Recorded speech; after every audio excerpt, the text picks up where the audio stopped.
Last couple of weeks are left and it's time for your final revision. Now, during your final revision, there are some extremely important points that you should remember, follow in your strategy that will ensure that you will pass the exam. What are these tips? Let's discuss in this video. Make sure you watch this video till the end and also subscribe to this channel. Okay, let's start off. The first thing is, because it's the last final reading for you, please read in reverse order of subjects, which means, see, the first paper is accounts, so that accounts paper you have to study in the end. The second, paper number 2, you have to study second last. Paper number 3, you have to study third last. So you have to study these papers in reverse order so that you leave some time for the first paper and the second paper in the exam, so that they are most fresh when you go and give the exam. Second tip is time management. You have to plan your final revision. So let's calculate the number of days. Let's say you have 2 weeks left and you have 3 subjects. So then you have to divide the time accordingly. You do your maths yourself and you will have to calculate how many days per subject do you have. So whatever time you have calculated per subject, we have to stick to these deadlines. If you have 4 days for one subject, within 4 days you have to complete the revision. Let's say 4 days is not enough, or we don't know if we are going to complete in 4 days. What you have to ensure is that you study in ABC sequence. For any subject, first please revise the A category big high weighted chapters, then the B category medium weighted chapters, and finally the C category chapters. That way, if you have a limited time period of 4 days, within 3.5 days your major baggage will be completed, your major A category B category chapters will be done.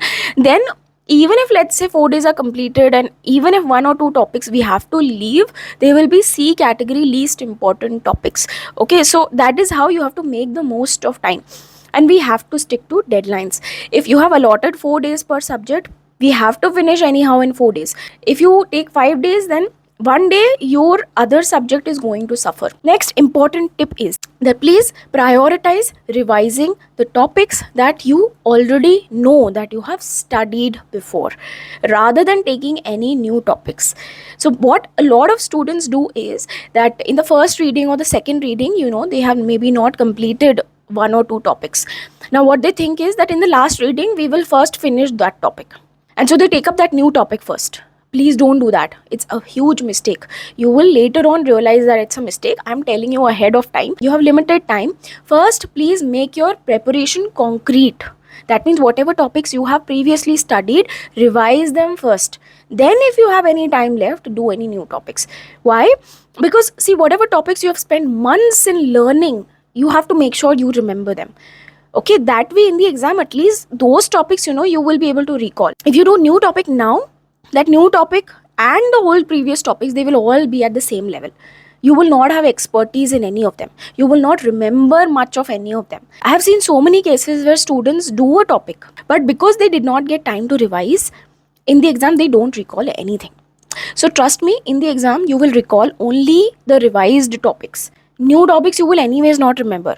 Topics that you have done only once, you will not remember. Okay, so you need to right now prioritize revision first, please. Next, extremely important tip is that this is the time to do exam papers.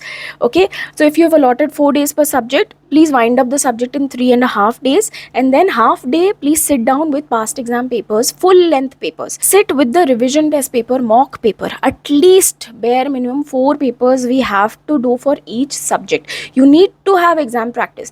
When you see a paper with all the topics from all the chapters, it gives you fear and anxiety.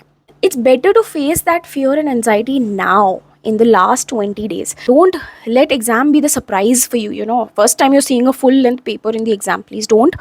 Right now is the best time to do exam papers after revising revision test papers, mock papers. Next crucial tip is, please do the amendments for every single chapter, or any new additions to the chapters, any changes in the syllabus. They will be roughly covering 5 to 10 marks per subject. Next important tip is that at this time you need to plan your day. You can't randomly just sit down in the morning and start studying. You have allotted 4 days for a subject, let's say.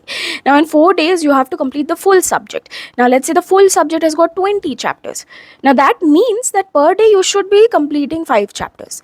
But if you have not planned it in your mind and you randomly just sit down and you start studying one day you will complete 2 chapters, 3 chapters, then you will not be able to finish the entire subject in 4 days.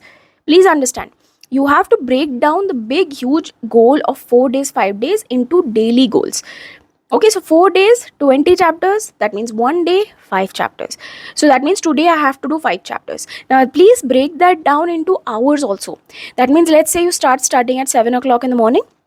7 to 10 I will finish this chapter, 10 to 12 or 1 I will finish this chapter, 1 to this much I will finish this chapter. Have that timeline in mind and then try to follow that timeline. It may happen that even with that timeline you will not be able to finish 5 chapters in one day, but you will come very close to that. It's like aim for the moon. If not the moon, you will land in the stars. So same thing, have a big target, have some plan. That means in the whole day, 3 hours I will allot to every chapter and I will finish 5 chapters. If you try to finish every chapter in 3 hours, you will end up finishing at least 4 chapters, at least 4.5 chapters. So we have to try to reach perfection as close as possible, as much as possible. Next important tip is, please do not take any new book or new notes. Whatever book you have used in the first reading, second reading, use the exact same book. Even if it is lengthy, you remember the font, you remember which page has got which concept. Subconsciously, you remember the font. If right now you switch the material, you take up some new book, new notes, it will take you double the time to read all of those notes. Please don't do that mistake. Please don't jump to any new material right now. Stick to the same exact notes or the books that you have used before. Next tip is that at this time you need to sit at least 11 to 12 hours entirely, just study. Get up and sit down to study all day long. At this time we cannot afford any distractions. If any party is coming, any event is coming, even if your sister is getting married, please do not attend it. You have to sit down for at least 11 to 12 hours, and effectively your output should be at least 9 to 10 hours where you are focused and you're not distracted and you're just studying the concepts. Now see, because you study these concepts for so long every single day, your mind at this point is extremely fertile, extremely focused. Even little bit of negative comment will become extremely big in your mind. So at this point it is extremely crucial that you do not intake any negative input. So if you have any friends that are toxic or they say anything negative casually, also in joke also, avoid them. Family members, if they're also a little bit negative, avoid them. YouTube or other social media platform which gives even little bit of negative information, avoid it. You will do yourself a huge favor. Okay, so the best thing is just to get up in the morning, study all day long, and then sleep, and then repeat the whole cycle. Just keep repeating the cycle over and over and over again, and your entire focus should just be your studies and your exam. Nothing else should cross your mind, right? And keep your routine very fixed. Have fixed time of waking up and have fixed time of sleeping. Do not change your sleeping pattern or your waking up pattern at this time, because it will take some time to adapt, and we don't have that much time to adapt. So it's okay, even if you're getting up at 10 o'clock in the morning but you're sleeping at 3 o'clock at night and you're studying nicely, that's okay. Just keep it that way and just study nicely as much as possible. Okay, so next I'd suggest you to watch this video. It's going to be very helpful.